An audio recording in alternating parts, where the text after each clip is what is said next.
And then we were all standing around watching this. The next thing we knew, one of those robots and a little dog were having kind of a face down. Blackwell, which is the successor to the Hopper architecture, H100s. And they're saying this GPU has 20 petaflops of AI performance on a single GPU. But to be sure, there is competition now, like there has never been before. The price is just too attractive for folks to not want to go for it. And sooner or later, they're going to have enough to be able to participate. And we are already seeing that, but not with the same volume and the same scale. Certainly, Jensen was emphasizing today that they're a software company and enabling, of course, their business partners to develop these programs as well, to run on the chips. And then similarly with robotics, or embodied AI, as some people call it, that also is something that they've obviously been working on for a long time, but it was manifesting itself a lot more explicitly. From Orion X in association with Inside HPC, this is the At HPC podcast. Join Shahin Khan and Doug Black as they discuss supercomputing technologies and the applications, markets, and policies that shape them. Thank you for being with us. Hi, everyone. Welcome to the At HPC podcast. We are live from GTC in San Jose, the big Nvidia conference. Hey, Shahin. How are you doing? It's been a great show. Yeah, it's been amazing, really. The first impression people come away with is they need a bigger boat, to paraphrase. They need a bigger venue. Wider aisles would be good. Wider aisles or just everything bigger. I've never been so hemmed in by crowds since the one time I went to the Kentucky Derby, which drew 150,000 people. This is what, 16,000 they're talking about. That's the number I heard, 16,000 in person physically in San Jose, which is 3,000 more than SC23 was just a few months ago. But also they were live streaming, and Jensen's keynote, I think at its peak, had close to 70,000 online watchers. Yeah, and I was actually at that event. I was up in the balcony. It's like a concert. It was like a rock concert. It really was. It was in the San Jose Sharks of the National Hockey League arena, which holds 17,500. They closed off one end of the arena for staging, but they also had seats on the floor where the ice normally is. So my guess is it was probably 14,000 people there. But I was talking to one of the Nvidia PR guys last night, and he said there was some concern they were breaking fire laws kind of thing. Oh, I see. The whole place was roped off. The streets were closed down around the arena with cops. And yeah. I've been to very few business conferences that have hit this kind of scale. Yeah, I think the big vendors have their annual conferences, and some of them do get really big. Oracle's does, HPE's does, Dell's does. Mm-hmm. In the old days, it was IBM and Sun Microsystems, and Java One was a huge conference. And this is really very big, and it's come a long way since its early days when it really was a graphics technology conference. And now it's everything AI, everything next generation, literally from sensors and robots and embedded devices all the way to full data center setups. Yeah, the purview of NVIDIA technology is broadening each year. Let's talk about what they announced and what was impressive to you. Well, great. I think it all starts with Blackwell, which is the successor to the Hopper architecture, H100s. And they're saying this GPU has 20 petaflops of AI performance on a single GPU, 4 times the training performance of Hopper at 30 times the inference performance, with overall 25 times better energy efficiency. So right off the bat, that's what they're talking. Yeah, extremely good. Now, I think those numbers are probably a little optimistic, but even if you discount that, they're significant. Yes, indeed. And then it all kind of builds from Blackwell. Then they combine it into a super chip with the Grace ARM-based CPU. And then they have their DGX system. And then they have an enormous DGX super pod, and it goes on and on. But what about this architecture, would you say, caught your eye, Shahin, in particular? To me, in general, the range of announcements that they had was impressive in its comprehensiveness, but not in the leap that it would represent. It all seemed incremental. As much as they are very impressive, they were also just incremental. So I saw the combination from chips to interconnects, including NVLink, InfiniBand, Ethernet, and the data processing unit, the Bluefield chip. And then you went to Jetson, the low-end embedded chip, including its inclusion in robotics. I think robots were a new addition to the stage this year. There were a couple of robots that joined Jensen on stage, and then they went to build racks. As you mentioned, their big racks is like 120 kilowatt rack, so obviously it's liquid cooled, a lot of attention to liquid cooling, all the way to an entire data center with racks and racks of things that are pretty neatly designed and replicated. So that was quite nice and comprehensive. So the impression you get, what NVIDIA is all about is they've been out ahead on GPUs for years. Now we have Intel and AMD in the GPU arena, and we hear very good things about their GPU technology. And you just get the sense that this is driving NVIDIA. Competition is always good, and they're trying to consolidate their position and extend it. So, but it'll be very interesting to see how AMD and Intel respond and strive to enter this whole accelerated computing realm. Traditionally, they have executed very well and they continue to execute very well. But to be sure, there is competition now, like there has never been before. The prize is just too attractive for folks to not want to go for it. And sooner or later, they're going to have enough to be able to participate. And we are already seeing that, but not with the same volume and the same scale. And also remember that NVIDIA has to grow rapidly, both in terms of staff, in terms of the pace of technology. They've moved from every 2 years to every year. You know, the joke we had when Carl Freund was a guest was they moved from a TikTok that Intel used to have to more of a tick-tick with an occasional talk.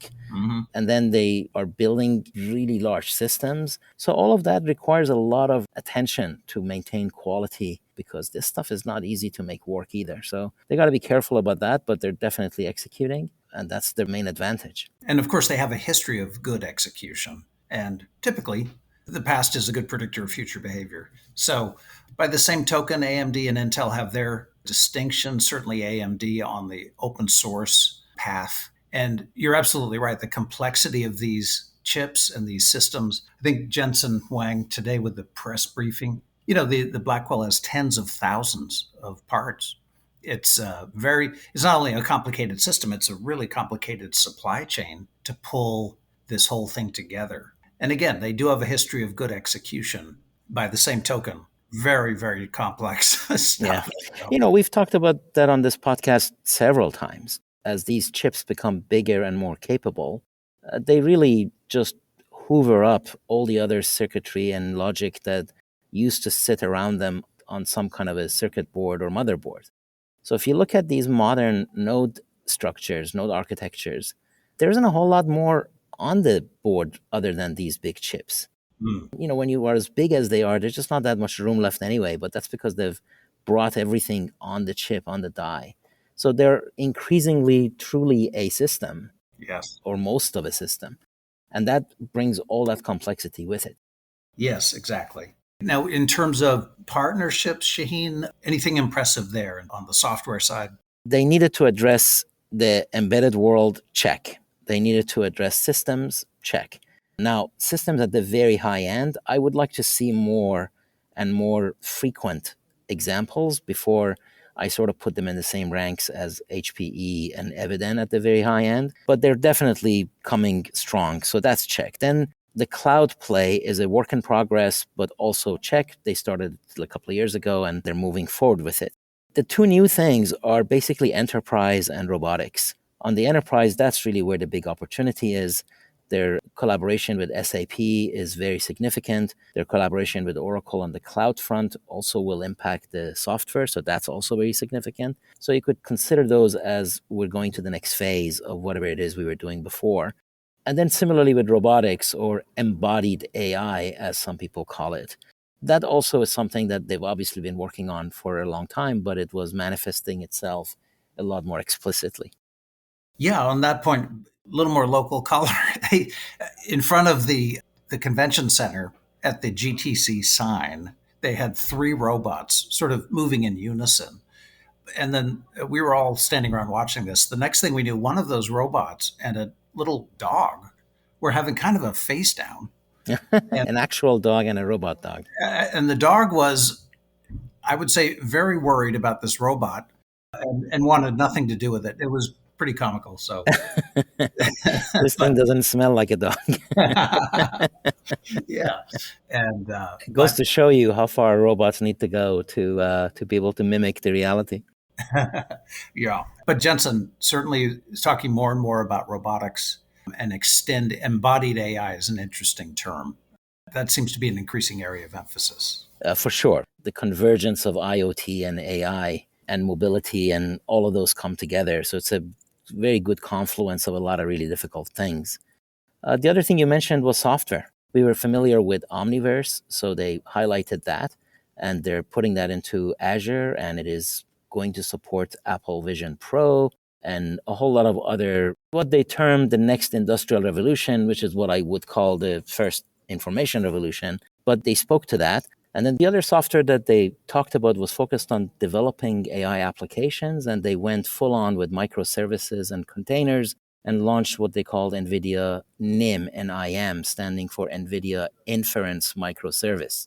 And it's a way of quickly putting together your own AI toolset, just kind of a gaggle of bots that are going to help you accomplish various things.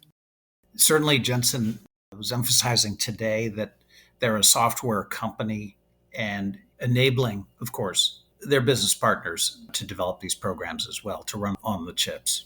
And by the way, at the dinner last night, I was speaking with one of the PR guys. So apparently, Bob Iger was at the keynote, Oh, and Disney. also, yeah, and George Lucas of Star Wars fame was there. And then today, it was kind of fun. Personally, one of my favorite media people is Jim Cramer of CNBC. He's broadcasting live from the conference. There's a bit of glam here, and it's certainly a lot of high energy. Well, when you look at the valuation of the company and what the financial analysts were reacting to, it makes sense for CNBC to show up in person. Yeah, I did see the stage at the end of the conference hall set up for CNBC. So, Yeah, it's a media event. He obviously Nvidia is a celebrity company and Jensen is the celebrity head of the company. So, for sure. yeah. But the guy keeps his humility, or at least that's part of He how he does. how he presents. He's got the leather jacket and all that, but he's a bit self-effacing. I think he came across as very genuine. Yeah, He had some funny jokes. He was very real, and all of that really bodes well. I think it just was a great performance. it's a company that just keeps driving forward. You don't get the sense of resting on laurels, victory lap Yes, kind of it's idea. so true. Too true Yeah, sometimes. a little bit too true, maybe, but exactly. Yeah. And another point, obviously, from the investment community, there's heavy attendance here as well. And the stock, which was, I looked it up yesterday, in October of 2022, it was about 128. The following month is when ChatGPT came out. That launched the whole Gen AI craze. Now that stock is over at 850. So they're one of the top performing stocks of the past 16 months. They're one of the Magnificent Seven, but in fact, one of the top players even among those. Right? Yes, right. Now, there is definitely the other aspect of this show is that the NVIDIA model is really vertically integrated. It's all from the same vendor. It's all top to bottom, made sure everything works with everything. And if several of the components in that stack are actually leading edge technologies, which has been the case for NVIDIA, then no problem. That's actually the superior solution. But you do have to execute, and you have to execute consistently, and they have done that. But over time, the idea that I can integrate a variety of components from a variety of vendors can, in fact, provide a better solution initially for certain applications and over time for more and more applications. And that's how the contrast starts showing up. And there's risk involved in both of them, but in general, the industry favors more of an open approach where you mix and match components from everybody. That takes a back seat when you have a massive new trend and you just don't have time. You just really want to be at the leading edge, and they're riding that quite well. Yeah, it's one of the biggest dramas, if you will, or one of the most closely watched stories in technology today, for sure. So let's summarize. They did the Blackwell chip. They put two of them together with Grace, with all the permutations. Check. They've done interconnects from NVLink to InfiniBand to Ethernet to Bluefield. Check. They've done low end with Jetson, robotics, racks, full data center, a more annual cadence for chips and new platforms. They've covered the development community, the software community, the enterprise, the cloud. Really, they've checked all the boxes, and that's quite impressive. Hearing Jensen talk, CEOs do have visions, and I'd say in that department, he's very strong, relatively speaking. He's not only got a vision, but then you see these announcements rolling out annually, and they seem to be marching across a very broad front. Pretty impressive. That's right. So if you don't like the pistachio green color, you're in trouble for the next few years. Yeah, very good. Okay. So with that, we can conclude this episode. Great. All right. Well, thank you, everybody, for listening. Until next time, take care. That's it for this episode of the @HPC podcast. Every episode is featured on InsideHPC.com and posted on OrionX.net. Use the comment section or tweet us with any questions or to propose topics of discussion. If you like the show, rate and review it on Apple Podcasts or wherever you listen. The @HPC podcast is a production of OrionX in association with Inside HPC. Thank you for listening.